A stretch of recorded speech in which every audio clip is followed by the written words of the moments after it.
สบายดีเด้อพี่น้องสบายดีเบิดทุกคนเนาะสบายดียามเช้าพี่น้องมอยออกมาสวนเนาะมาเกลือปลาแล้วก็ว่าสิมาหดต้นไม้อันที่มันอยากตายนะที่ปลูกไม้แน่เนาะเพราะว่าคันบ่หดแล้วมันเสียนั่นนี่พี่น้องมันสิตายคือต้นนี้เลยงานนี้มันแดดแห้งเลยแดดแห้งคือต้นนั้นเนี่ย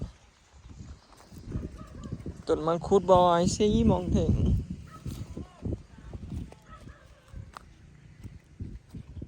มันกำลังสิตายแล้วคงจะไม่เหลือรอดให้ผมอยู่แล้วดูสิเช็ด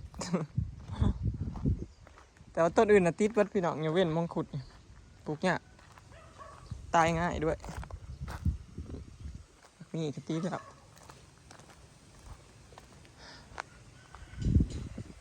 น้ำกระบอกไวพี่น้องมันไปซึมลงปอกวิดของน้ำของน้ำนี่ก็มันขึ้นนี่ก็พากันมาปลูกใหม่ครับสลอยเป็นมาหวานเบี้ยพักเลี้ยงคนแหละในพักอย่างละคนหวานไว้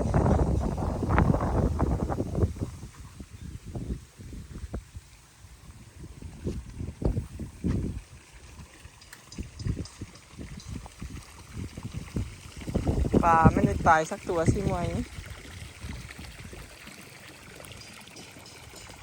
น่าจะบ่ตายพี่น้องพอน้ำมันบ่ได้ห่อนเด้อพี่น้องFCเป็นว่ายันน้ำมันห่อนน้ำมันตื่นปลามันตายมันก็เย็นคือเก่าพี่น้องน้ำน่ะเย็นเนาะเพราะว่าน้ำมันเลิกเมตรกว่าเกือบ2 เมตรคุณ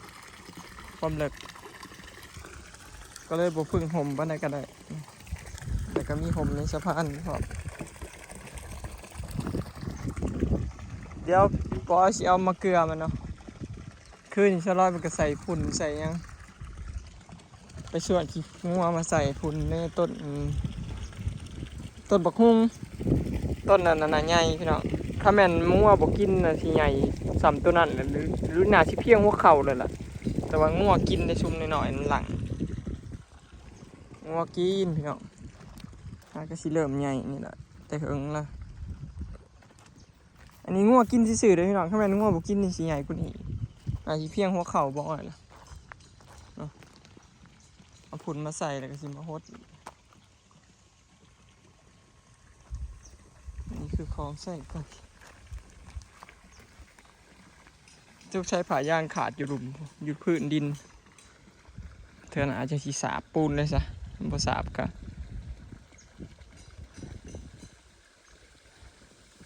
เป่งเมื่อคืนนี่ก็เป่งจนอยากเต็มเลยบกลงนี่มันบกลงมาซึมตัวนี้มันซึมมาตัวนี้สีเต็มเลยโผดโพ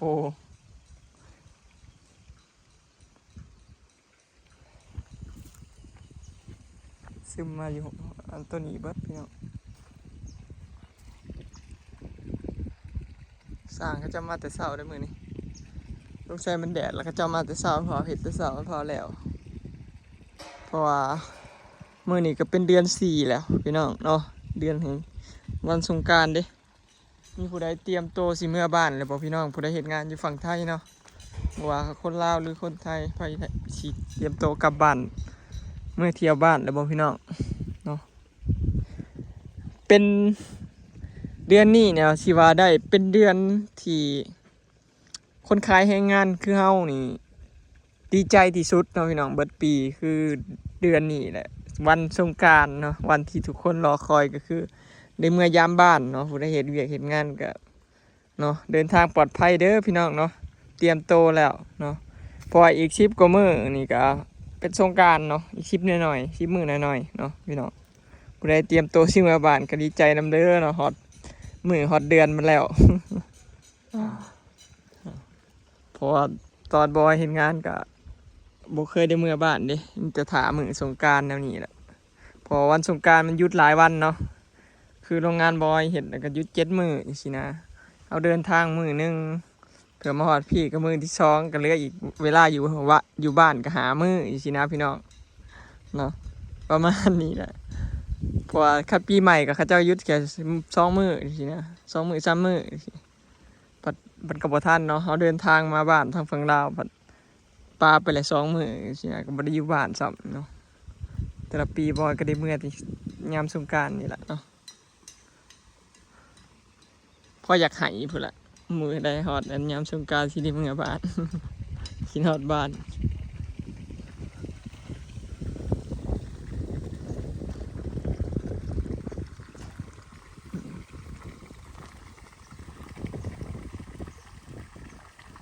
ป้าบอยบ่เห็นเพียงแซมถาผู้เจ้ามาเกลือเดี๋ยวตบน้ำมันก็มาเดี๋ยวเป็นหูตบน้ำบ่เห็นผู้เจ้ามากำลังมาพี่น้องนี่มาถาเลยเริ่มหูแล้วเริ่มบอชิวาน้อง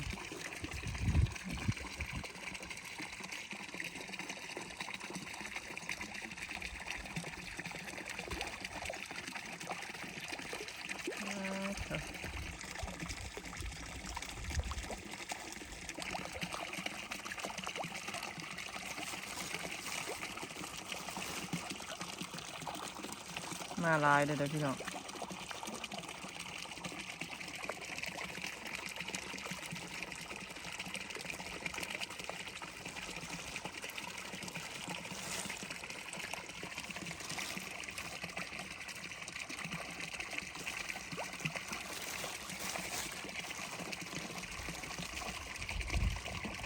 เบิดไว้ก็ได้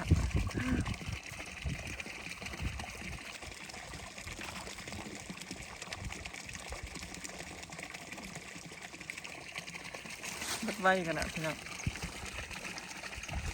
เห็นคนมาแล้วมันก็มาเลยได้หูนะ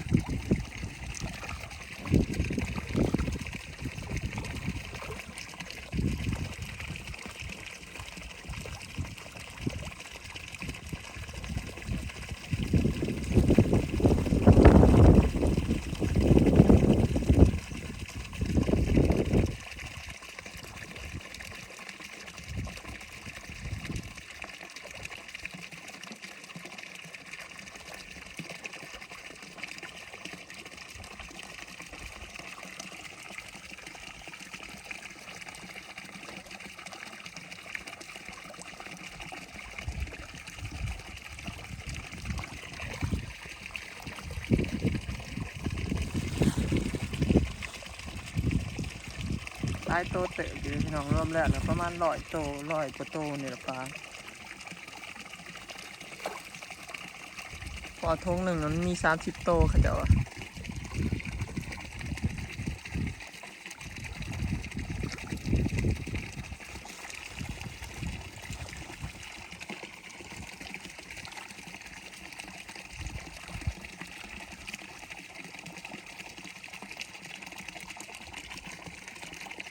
ปลานิลน่ะมันกินหลายพี่น้องหลายคนวะเนาะ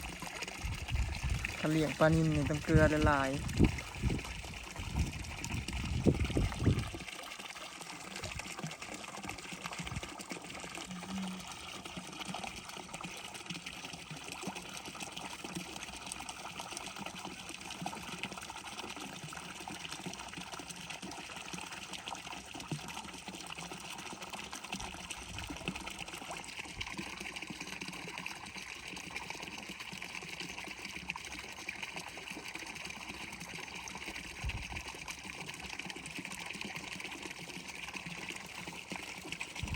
FC เพิ่นมาบอกมาว่าบอยอย่าไปใส่สีเด้อเพิ่นนะ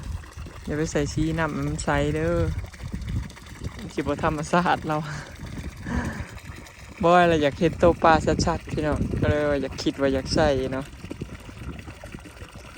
แบบว่าเอาเวลาอ่านมาเกลือหรือว่ามาถ่ายคลิปสิมันสิได้เห็นชัดนะพี่น้องเห็นตัวปลาชัดเนาะกันนำเคี้ยวนี่มันก็เห็นบ่อยากชัดนะแต่ว่ามันก็ธรรมชาติคือ FC เพิ่นว่าล่ะ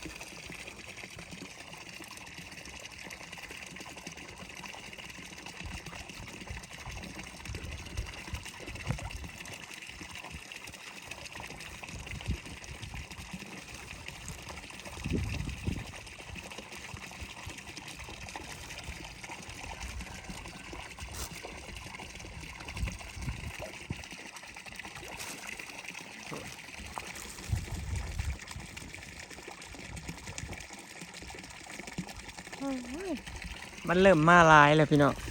แล้วมื้อวานนี่มันยังมาบ่หลายได้มาบ่สุโตเด้อันนี้มันเริ่มแบบหูจือบอดละเวลาเห็นบอยมามันก็เริ่มจากหยางมามันจากลอยมาแล้ว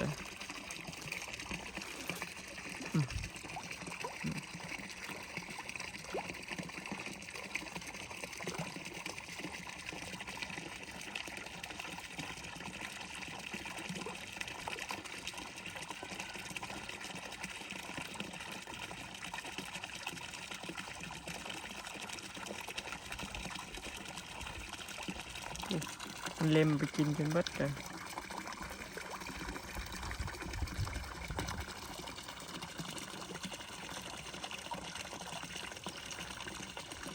ว่านบอยไปซื้อหัวหารมาแล้วพี่น้องซื้อเพื่อมาแย่มาล่าอีกชอบหนึ่งชอบละ420หัวหารปลารวม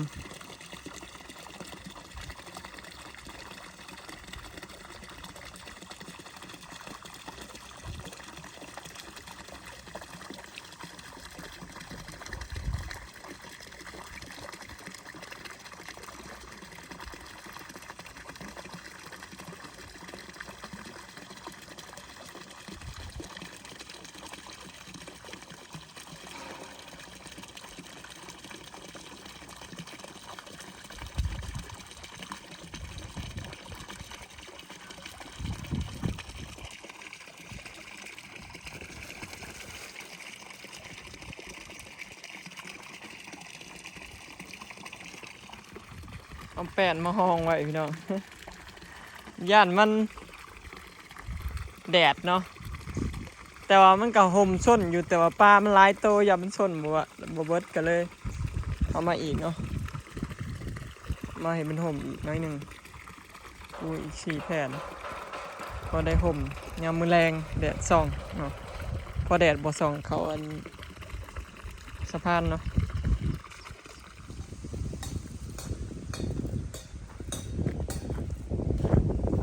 มาก็อย่างมาเมื่อกี้นี่ป้าแล่นไหลน้ำก้นอยู่แม่พญายังบ่ได้มาเกลือบ่นี่เนี่ยป้าเพิ่นบ่ได้ตายพี่น้องมื้อนี้แค่มันเริ่มอยู่โตแล้วบ่ยังสิไปซื้อปลาเข็งมาปิมาปิ้งมันยังสิไปซื้อปลาเข็งใหญ่มาปล่อยอยู่เด้ว่าสิไปอะไรบ่อนใกล้ๆน่ะอยู่เขมราชบ่มีปลาเข็งใหญ่มีแต่ปลานิลได้ปลาเข็งใหญ่มาลงเงียบเปิดเกลือ2 บ่อนเมื่อคืนนี่ก็พากันมาฮดสวนมีแหมมาลาก็ฮดบ่ว่าออกมาส่งเด็ดสลอยนะครับพากันเมื่อยเกือบเที่ยงคืนพากันนอนอยู่ในตู้พี่น้อง3 คนบางมื้อได้บ่ว่าบ่ได้ออกมายามมื้อคืนมีแหมมาลาก็แซดมาแล้วสู้บ่ได้ออกมาบ่เพิ่นน่ะ เพิ่นบ่มีหมู่เพิ่นฮดสวนผู้เดียวแต่ละมื้อน่ะก็สิแนมหากันนี่พี่น้องเพิ่นก็ฮดอยู่นี่บ่ก็ฮดอยู่นั่นก็แนมหากันแนมเบิ่งกันเมื่อแล้วก็ชวนกันเมื่อจังซี่นะมาเด้โอ้ยมันถ่ายกินอยู่เลยนี่นะว่าสิหวานพ่อมันได้กินพี่น้องพอเบิ่งปลามีแหมันล่ะบ่สิเมื่อแล้วล่ะนี่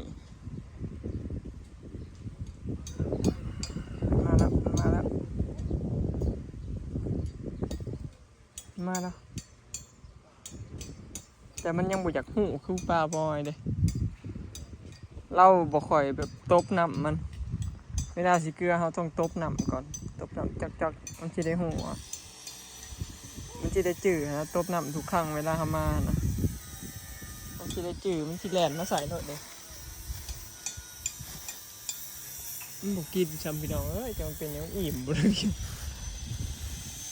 มันย่านคนบ่ คือบ่ลอยอุลุงข้างล่างอยู่นี่โอ้ยโยบ่ค่อยกินเนาะนี่ฮะก็มาพี่เนาะกว่าสิมากินได้บ่เป็นง่ายเด้อปลาเพิ่นก็คือพระเจ้า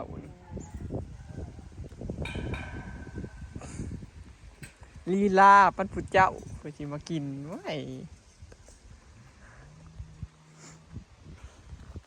มาเบิ่งห้องน้ำกับบ้านอำมาลาพี่เนาะ สั่งมาแต่เช้าเด้เพราะว่ามันแดดเจ้าก็เลยมาแต่เช้าแยกทีมกันเห็ดบ่สั่งแป้ก็สั่งร้านเห็ดห้องน้ำเขาไปเห็ดน้ำโอ้ไหลมาเห็ดห้องน้ำห้องน้ำเพื่อนเขาเจ้าเช้ามาส่งว่านเนี่ยพี่น้องเขาเจ้าตั้งเลยเห็ดเลยจักป้าจะจากสูงสามเพื่อนเลยเนาะเช้านี่โบแมนสูงสามเพื่อนผมบอกสั่งร้านสูงสามเพื่อนหรือกลัวปุ๊เนาะสามเพื่อนเลยเสาเขาเจ้าก็ซื้อเสาใหญ่ให้เด้พี่น้องเอาเสาเพื่อนผมใส่ให้เลยเสาหนา18ปุ๊ขักมาตรฐานขัดปัญญาอันนี้เป็นตัวของน้ำนี่ไงยำลาเทคาน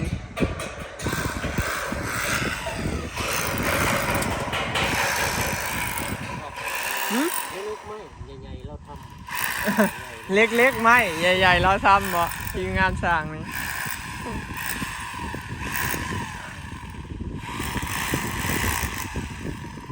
แข่งน้ำไม่ใหญ่เอามาลากกันอยู่เทิงพี่แล้วพี่น้องคักนี่ปอกวิดเพิ่นก็เต็มแล้วน้ำท่วมขึ้นคุมือตะกี้ว่าก็จะก่อกันอีก2 ก้อนไม่ใหญ่เอามาลากเพิ่นบอกว้าวเพิ่นน่ะเพิ่นมักแบบนี้เด้อพี่น้องเพิ่นมักแบบบ่ให้วิดหน้าดินเพิ่นบ่อยากเห็น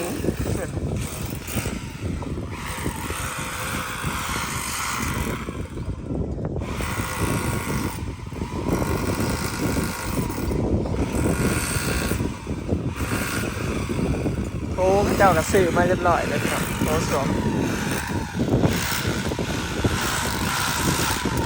นั่นคือโถนั่งย่องพอบ้านเฮาน่ะผู้บ่ค่อยนั่งชักโครกดอกพี่น้องเคยนั่งชักโครกนี่ก็บ่อยากนั่งนั่งโถนั่งย่องผู้เคยนั่งย่องก็บ่อยากนั่งโถชักโครก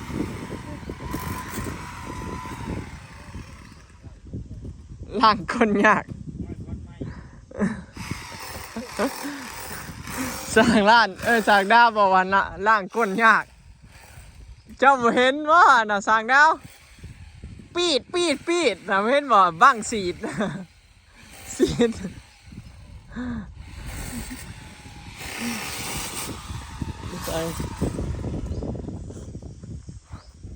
ท่านผู้ใดอยู่ในเมืองก็สิบ่มักโถชักโครกโถอันนี้พี่น้องผู้ใดอยู่บ้านนอกก็สิมักโถอันนี้แหละ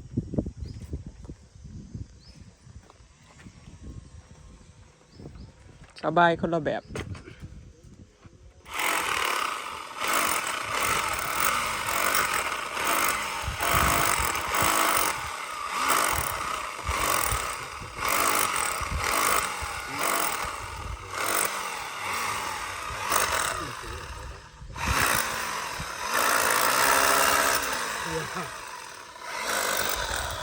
คาดว่าสิแล้วก่อนสงกรานต์อยู่บ่สร้าง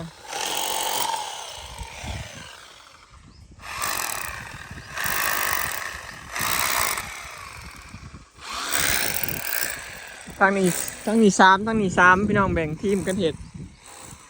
นี่แหกทีมกันเห็ดผู้หนึ่งเห็ดห้องน้ำผู้หนึ่งเห็ดตัวบ้านทั้งนี้ก็3 หนุ่มอีก10 กว่ามื้อสงกรานต์พี่น้องคาดว่าสิแล้วท่านอยู่บ่สร้างเท่า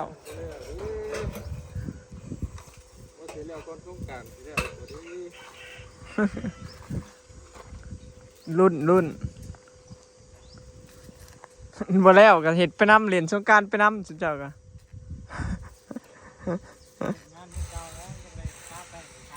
เอ้ยสร้างกูน่ะมีแต่อยากไปทาแป้งผู้สาว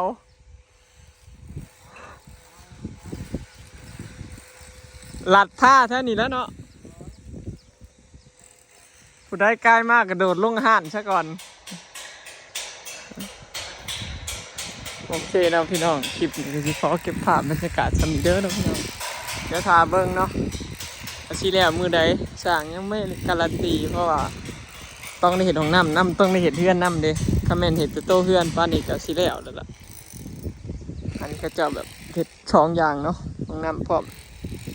ไปแล้วพี่น้องสบายดีฝากเป็นคลิปฝากเป็นกำลังใจให้เด้อเนาะต่อกันคลิปหน้าจ้า